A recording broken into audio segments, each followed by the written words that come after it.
নিন। 2 টাকা এটা কি ভাড়া? ভাড়া 2 টাকা দিতেছেন মানে আমি বুঝলাম না। মানে আপনারা 6 নম্বরের শেষ মাথা থেকে আইন আমি 4 নম্বরে নামাইছি, ভাড়া দিতেছেন 2 টাকা, কেমনি কি 2 টাকা দিলে আমি খুশি। ভাই?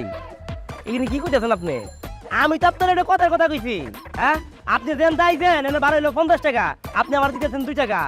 আজকাল তো মানুষ ফকির মানুষ 2 টাকা ভিক্ষা দেয় না। কেন আপনি কথার কথা কেন বলবেন?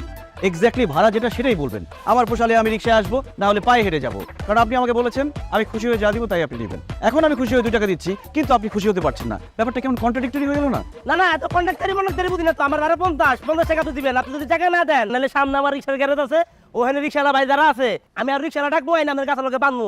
বাইন্দা কেমনে টাকা নিতে হয় আমার বাবার মতো জানা আছে। টাকা দেন 50। এভাবে ব্ল্যাকমেল করলে তো 50 টাকা দিতেই হবে, কিন্তু আমি খুশি হয়ে দিব না কিন্তু। খুশি হইয়া দেন আর নাকি খুশি হইয়া না দেন, এটা দেখা আমার জরুরি না। আমি খুশি হইতে পারছি কিনা এটা আমার দেখা জরুরি। টাকা দেন।